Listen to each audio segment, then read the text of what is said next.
हाय candidates. तो आप सबको पता है कि CAPF 2026 का एग्जामिनेशन 19 जुलाई को है।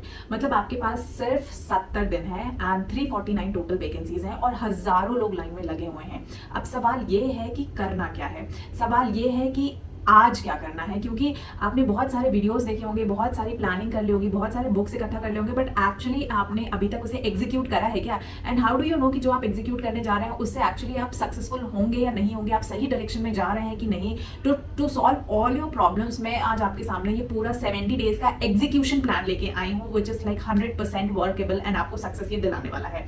तो अगर आप सोच रहे हो कि 70 दिन में ये क्रैक होगा या नहीं होगा, तो लेट मी टेल यू कि ये डेफिनेटली क्रैक होने वाला है, क्योंकि ये वो चीजें हैं, ये वो मिस्टेक्स हैं जो 90% स्टूडेंट्स करते हैं। CAPF एग्जामिनेशन जो है वो ये नहीं देखता कि तुम कितने साल से प्रिपरेशन कर रहे हो, वो ये देखता है कि एग्जामिनेशन के दिन तुमने कैसा परफॉर्म करा हुआ है एंड क्या एग्जामिनेशन के दिन तक तुमने सही स्ट्रैटेजी अपनाई है या नहीं अपनाई है, एंड क्या तुम कट ऑफ को क्लियर कर रहे हो, क्या तुम पेपर्स को क्लियर कर रहे हो। So this is all about not only CAPF examination but कैसा भी एग्जामिनेशन क्रैक करना इंपॉर्टेंट होता है कि क्या आप एग्जामिनेशन की स्ट्रैटेजी को समझे हैं या नहीं। तो आज मैं आपको एक्सप्लेन करने वाली हूँ वो पूरी की पूरी स्ट्रैटेजी जो हमने बहुत रिसर्च करके एक्सपर्ट्स के साथ बनाई हुई है, एंड हम एक एक पेपर की बात करेंगे। पूरा का पूरा एग्जीक्यूशन प्लान मैं आपको बताने वाली हूँ, कैसे आप प्रैक्टिस कर सकते हैं, कैसे अपनी potential scoring regularly every day check कर सकते हैं। ओके, तो आज से एग्जामिनेशन का डेली सीरियस रूटीन बताने जा रही हूँ। तो अगर यूनिफॉर्म के लिए सीरियस हो तो इसे इमीडिएटली फॉलो करना शुरू कर दो। सबसे पहले समझते हैं कि 70 दिनों में स्ट्रैटेजी कैसे बदलती है। 6 महीने का टाइम होता है फाउंडेशन बनाने के लिए, मगर अगर आपने 6 महीने नहीं किए तो ये 70 दिन भी काफी है। एक रिवर्स इंजीनियरिंग की साइकोलॉजी, रिवर्स इंजीनियरिंग की स्ट्रैटेजी अगर आप फॉलो करते हैं तो आप इजीली इस एग्जामिनेशन को अभी भी क्रैक कर सकते हैं, बिकॉज इस रिवर्स इंजीनियरिंग में आप वही पढ़ेंगे और उसी से क्वेश्चंस बनने वाले हैं। तो अगर आप NCERTs अभी भी NCERTs के पेजेस पढ़ रहे हैं तो कभी आप खत्म नहीं कर पाएंगे, कभी पेपर समझ नहीं पाएंगे, सॉल्व भी नहीं कर पाएंगे। तो इसलिए आपको सबसे पहला काम जो करना है वो पिछले 10 सालों के प्रीवियस ईयर पेपर्स को सॉल्व करना है। और उन 10 सालों को पेपर्स को सॉल्व करने के लिए आप डायरेक्टली मुझे कमेंट कर सकते हैं या DM कर सकते हैं, मैसेजेस कर सकते हैं, जहां पे मैं आपको पिछले 10 साल के पेपर्स का एक्सेस दे दूंगी और आप इजीली जाके अपना सॉल्यूशन भी देख सकते हैं और आप उसे सॉल्व करके एज अ प्रैक्टिस टेस्ट भी उन 10 साल के पेपर्स को ट्राई कर सकते हैं। तो ऐसा करने से आपको एनालिसिस भी पता चल जाएगा कि where do you stand in currently, आप कहाँ पे स्टैंड करते हैं विद और विदाउट प्रिपरेशन। प्लस आपको ये भी एनालिसिस हो जाएगा कि किस सब्जेक्ट से कितने टॉपिक्स आते हैं। तो फॉर एग्जाम्पल आपको किसी ने गड्ढा करने के लिए बोल दिया, but previous year papers will actually help you to understand कि कितना गहरा गड्ढा करना है, करते ही नहीं जाना है। मे बी इन 1 feet और 2 feet you are able to find your answers और आपको पूरा एनालिसिस पता चल रहा है। तो this is the help of previous year papers. तो आज से, अभी से, अगर आप ये वीडियो अभी देख रहे हो तो immediately previous year papers solve करना शुरू कर दो। अब बताती हूँ कि जो पेपर का बैटल प्लान है वो कैसे होना है। तो सबसे पहले बात करते थे इस पूरे पेपर की, सीधे बात करते हैं पेपर 1 की। तो ये पेपर जो है आपका 250 मार्क्स का होता है, ऑब्जेक्टिव पेपर होता है, लेकिन इसमें आपको 3 एरियाज पे फोकस करना होता है। पहला एरिया होता है जो होता है स्कोरिंग इंजन, यानी मैथ्स और रीजनिंग का एरिया होता है। ये वो सेक्शन होता है जहां पे आप 100% एक्यूरेसी चेक कर सकते हो, क्योंकि जो भी आपका सोल्यूशन बेसिस पे आंसर निकलेगा वो क्रॉस चेक हो सकता है। हिस्ट्री या साइंस की तरह अनसर्टेनिटी नहीं हो सकती कि आपको डाउट है तो आप इसको क्रॉस वेरीफाई भी नहीं कर सकते हो।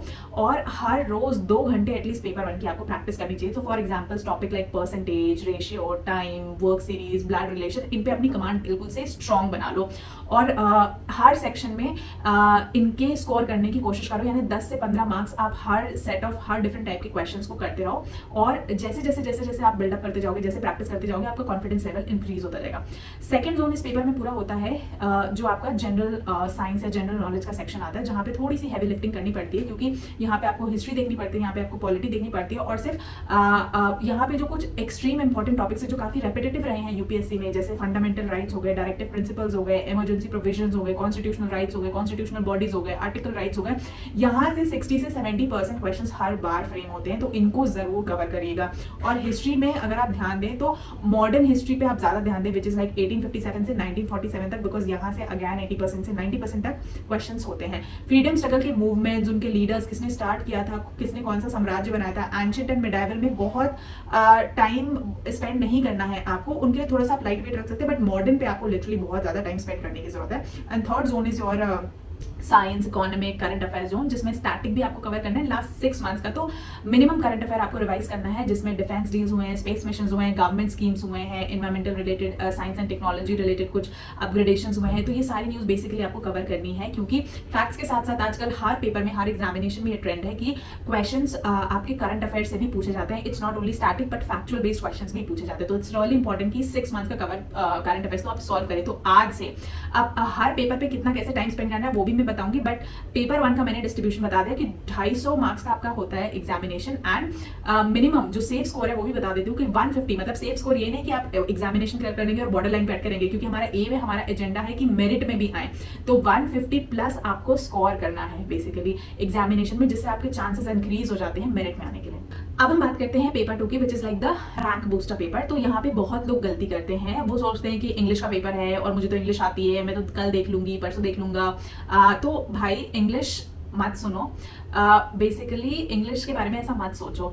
It's a scoring paper, scoring pattern, लेकिन ओवर कॉन्फिडेंस कहीं ना कहीं आपके मार्क्स लेके डूबता है। तो ये पेपर 2 जो है ये 200 मार्क्स का होता है, और अगर आप पेपर 1 में 150 प्लस मार्क्स लेके आते हैं और पेपर 2 में कहीं ना कहीं 50, 60, 70 नंबर लेके आते हैं, तो आप कट ऑफ से लिटरली बाहर हो जाएंगे। तो ओवर कॉन्फिडेंस मत होके जाइए। दोनों पेपर में अगर आपको क्लियरली मेरिट स्कोर में आना है, तो दोनों पेपर में आपकी स्ट्रैटेजी होनी चाहिए कि 50% से ऊपर मार्क्स में स्कोर करें। यानी अगर पहला पेपर 250 मार्क्स का है तो 150 आप उसमें स्कोर करें, 150 एंड अबव। एंड यहाँ पे एक सेफ स्कोर होगा 120 एंड अबव का, या 100 एंड अबव का आपका एक सेफ स्कोर बन जाएगा। तो करना क्या चाहिए इस पेपर के लिए, बेसिकली आपको ऐसे की प्रैक्टिस करनी चाहिए, ज्यादा से ज्यादा लिखना चाहिए। सबसे पहले टाइम बेस्ड आपको लिखना चाहिए, जैसे कि कुछ रैंडम टॉपिक्स आप सिलेक्ट कर सकती हैं न्यूज को देख के, जैसे इंटरनल सिक्योरिटी हो गए, बॉर्डर मूवमेंट हो गए, फॉरेन अफेयर्स चल रहे हैं, नक्सलिज्म चल रहा है। इनमें बुलेट पॉइंट्स में लिखिए और अपने पॉइंटर्स तैयार करिए, और इनको एक ऐसा फॉर्मेट दीजिए, जैसे आप इंट्रोडक्शन लिख रहे हैं, फिर उसके बाद बॉडी ऑफ द लिख रहे हैं, कुछ डेटा, कुछ स्टैट्स डाल रहे हैं, फिर आप कंक्लूजन लिख रहे हैं। तो पूरा एक ऐसे लिखने की जरूरत नहीं, बट बुलेट पॉइंट्स में एक ऐसे फॉर्मेट में आप अपनी ब्रेनस्टॉर्मिंग कर सकते हैं और प्रिपरेशन कर सकते हैं। बिकॉज अदरवाइज आप जब एग्जामिनेशन हॉल में बैठेंगे ना, you will be like really blank, आप बिल्कुल खाली रहेंगे और आपका माइंड बिल्कुल कुछ समझ नहीं पाएगा, कुछ सोच नहीं पाएगा।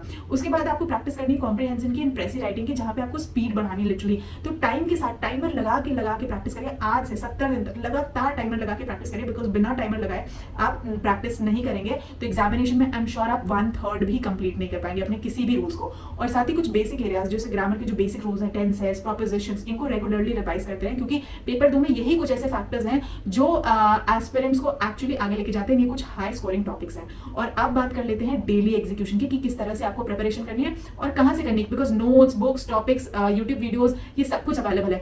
एक्चुअली एग्जीक्यूशन एंड एक्चुअली आप अपने आप को एनालाइज कैसे करेंगे, एवरी डे आपको एनालाइज करना है कि where do you stand in 70 दिन में, आपकी एक दिन में कितनी इंप्रूवमेंट हुई। आज आपने पढ़ाई की तो पता चलना चाहिए कि आज आपकी कितनी इंप्रूवमेंट हुई, कितने नंबर लेके आ रहे हो आप, कहां पे वीक हो, कहां पे स्ट्रांग हो। तो ये सब कैसे पता चलोगे, ये सब भी मैं आपको बताऊंगी। सबसे पहले डेली एग्जीक्यूशन को शुरू करते हैं कि अब आपका शेड्यूल क्या हो जाए। तो यहाँ पे एक बेसिकली 6 AM ऑनवर्ड्स में आपको मैक्सिमम शेड्यूल बता रही हूँ, आप फ्लेक्सिबल हैं शॉर्टली अपने हिसाब से करने के लिए। बट मॉर्निंग में सबसे पहले जो आपको लॉजिकल विंडो होता है, क्योंकि जब हम सुबह सुबह उठते हैं तो हमारा माइंड बहुत फ्रेश होता है, तो आप यहाँ पे मैथ्स और रीजनिंग के साथ स्टार्ट कर सकते हैं और कम से कम 1 घंटा इस पे डिवोट कर सकते हैं। टारगेट रखिए कि 40 से 50 क्वेश्चन आप इसमें सॉल्व करें। उसके बाद आप थोड़ा सा बीच में ब्रेक लग सकते हैं। उसके बाद आप 9:30 ऑनवर्ड्स से स्टार्ट कर सकते हैं और यहाँ पे थोड़ा सा ओवरलोड कर सकते हैं, may be till 12 till 1 o'clock, so before lunch time जो फर्स्ट हाफ का आपका यहाँ पे है। तो यहाँ पे आप subjects like polity, subjects like history, यहाँ पे आप थोड़ा सा लोड लेके पढ़ सकते हैं। और टॉपिक्स जैसे ही आप पढ़ते हैं, टॉपिक्स पढ़ने के बाद इट्स वेरी इंपॉर्टेंट कि आप उसके बाद एमसीक्यू सॉल्व करें। उससे पता चलता है कि जो भी टॉपिक आपने पढ़ा उससे रिलेटेड एमसीक्यूज आप सॉल्व कर पा रहे हैं। तो वेयर डू यू स्टैंड, कि आपको एक्चुअली वो टॉपिक समझ में आया या एक्चुअली आपने वो टाइम वेस्ट कर दिया। तो अगर आप बस पढ़ते रहोगे प्रैक्टिस नहीं करोगे, then again you don't stand anywhere. कोई सेंस नहीं है, कोई लॉजिक नहीं बनने वाला, आप सब मिक्स कर दोगे, भूल जाओगे। बट जैसे ही अगर आप पढ़ के उस चीज को इंप्लीमेंट करते हो और उससे अपना रिजल्ट लेके आते हो, देन वो एक्चुअली वर्क करता है and you will also start feeling confident in every step, every situation जैसे आप करते हो।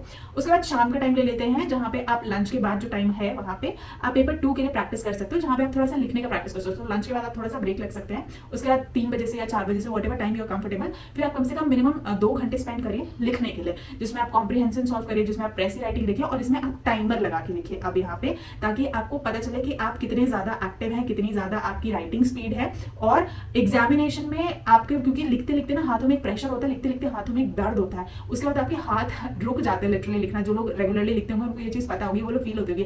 तो इसलिए लिखते लिखते आपको बहुत ज्यादा प्रैक्टिस करनी है। उसके बाद फिर आप एक इवनिंग का स्नैक्स टाइम का ब्रेक लेके शाम में आप दोबारा करंट अफेयर्स पढ़ सकते हैं, बिकॉज वहां पे ज़्यादा टाइम आपको न्यूज़पेपर और इन सब चीज़ों में नहीं पढ़ना है। 6 मंथ्स का मंथ वाइज करंट अफेयर्स उठा लीजिए, इंपॉर्टेंट सारे कैटेगरीज में इंपॉर्टेंट टॉपिक्स को कवर करिए, और जितने भी पॉलिटिकल न्यूज़ है, एजेंडाज हैं, इनको मत कवर करिएगा। कोई मर्डर शडर ऐसी वाली न्यूज़ नहीं पड़ेगा। लॉजिकल न्यूज़ जिससे सोसाइटी में इंपैक्ट हो रहा हो, जिससे लाइवलीहुड इंपैक्ट हो रहा हो, जो टेक्नोलॉजिकल इंटरवेंशन है, इस तरह की न्यूज़ आप इसमें कवर कर सकते हैं। किसी आर्टिकल का मेंशन किया गया हो तो वैसी न्यूज़ आप शॉर्टली कर सकते हैं। कोई इंपॉर्टेंट जुडिशियल जजमेंट आया हो, कोई आर्टिकल चेंज हुआ हो, कोई आर्टिकल न्यूज़ में आया हो, इन्वायरमेंटल सिनेरियोज आप पढ़ सकते हैं, देख सकते हैं, इंटर जियो पॉलिटिकल अफेयर्स पढ़ सकते हैं, नेशनल सिक्योरिटी रिलेटेड मैटर्स पढ़ सकते हैं। तो इस तरह के करंट अफेयर्स टॉपिक भी आप वहां से भी कैच कर सकते हो। वहां से भी आपको आइडिया मिल जाएगा जब आप करंट अफेयर्स सॉल्व करेंगे कि किस टॉपिक पे आप प्रेसी राइटिंग लिखते हैं। अच्छा, जब आप प्रेसी राइटिंग लिखें तो कोशिश करिए कि करंट अफेयर्स के टॉपिक को पिकअप करके रखिए। इससे 2 फायदे होंगे, आपकी प्रेसी राइटिंग की भी प्रैक्टिस हो जाएगी और साथ ही आपके करंट अफेयर्स की भी प्रैक्टिस हो जाएगी। एंड लास्ट में, अब जब आपने पूरा दिन अपनी पूरी प्रिपरेशन में स्पेंड कर लिया, तो लास्ट का टाइम, जो रात का टाइम है, अब जो भी टॉपिक्स आपने पढ़े सब्जेक्ट वाइज, उन सब्जेक्ट पे, उन टॉपिक्स पे आप उनका MCQ लगाना शुरू कर दीजिए और एनालाइज करिए कि जो आज आपने दिन पूरा स्पेंड किया है उसमें where do you stand in, आपका रिजल्ट कहाँ है, क्या आपके एक्चुअल में इंप्रूवमेंट हुआ है या इंप्रूवमेंट नहीं हुआ है। और इसका चेकअप करने के लिए it's very easy, like I said कि आपको नोट्स, बुक्स हर कोई बताता रहेगा, and I am sure internet में कमी नहीं है इन सब रिसोर्सेज की, बट मैं आपको बताने जा रही हूँ, गो टू आवर पोर्टल और वहाँ पे प्रीवियस ईयर पेपर सॉल्व करिए, and examination wise, paper wise और सब्जेक्ट वाइज आप प्रीवियस ईयर MCQ सॉल्व कर सकते हैं और एनालाइज कर सकते हैं। It will immediately give you results also. तो ये जो पूरा पोर्टल है, ये पोर्टल की खास बात है कि the moment you enter into the portal, आप पोर्टल में जैसे ही जाएंगे, आप डिटेल्स अपनी फिल इन करेंगे, उसके बाद आप अपना पेपर देना स्टार्ट कर सकते हैं। एंड जिस तरह से एग्जामिनेशन में अगर आप चीट कर रहे होते हैं या ब्रेक लेते हैं, तो यहाँ पे टाइमर चलता है हर एग्जामिनेशन पेपर में, और जैसे ही टाइमर होता है, उस लिमिटेड टाइमर के बाद आपका पेपर ऑटोमेटिकली सबमिट हो जाता है। या फिर अगर आप विंडोज या टैब को स्विच करते हैं तो ये पेपर आपका एक्टिविटी डिटेक्ट करता है that you are trying to cheat, and paper automatically submit हो जाता है। तो these kind of real time experiences जो हैं, जब आप सॉल्व करते हैं इस तरह से इंटरैक्टिव प्लेटफॉर्म पे, तो वो आपकी बहुत ज़्यादा हेल्प करते हैं प्रिपरेशन के लिए। So you can go and give daily mocks on this platform, और ये आपको सब्जेक्ट वाइज एनालिसिस इमीडिएटली करके देगा। Like the moment you submit the papers, आपको इमीडिएटली आपके पेपर का एनालिसिस मिल जाएगा that this is where do you stand in, this is your speed, this is your accuracy, ये आपने मार्क्स स्कोर किए, दिस इज योर ग्रेड, और आपका इंप्रूवमेंट हुआ है कि नहीं। So these are all India papers, all India mocks right now, जो आप जाके इस प्लेटफॉर्म पे रेगुलरली सॉल्व कर सकते हैं। सो I would only say candidates that in 70 दिनों में आप कुछ करें ना करें, अगर आप पढ़ाई करें तो एक्चुअली यार फोकस होकर पढ़ाई करो, ताकि जो आपका हार्ड वर्क है, जो आप इतनी मेहनत कर रहे हो घंटों में, ये एटलीस्ट कन्वर्ट होनी चाहिए कि आपका नाम मेरिट में आना चाहिए और आप यूनिफॉर्म पहन सको। तो 6 महीने ऐसा नहीं है कि जिन्होंने 6 महीने से प्रिपरेशन की उन्हीं को सक्सेस मिल सकती है। 70 दिन बहुत है आपकी सक्सेस के लिए। स्ट्रैटेजी में कोई रॉकेट साइंस नहीं है। मेन थिंग ये है कि आप कितना ज़्यादा से ज़्यादा प्रैक्टिस कर सकते हैं, कितना ज़्यादा से ज़्यादा पढ़ सकते हैं, और रेगुलरली आप 70 दिन तो कसम खा लो कि आपके अंदर कंसिस्टेंसी होनी चाहिए। और जो 349 वैकेंसीज हैं, मेक श्योर उसमें एक वैकेंसी, एक नाम आपका भी है।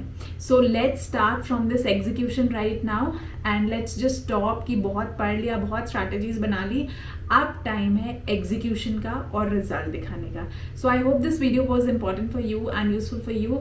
आई will see you in the next session. जो भी डाउट्स है, जो भी क्वेरीज है, आप मुझे क्वेश्चंस एंड कमेंट करके पूछ सकते हैं। I will see you in the next session. Till then, जय हिंद।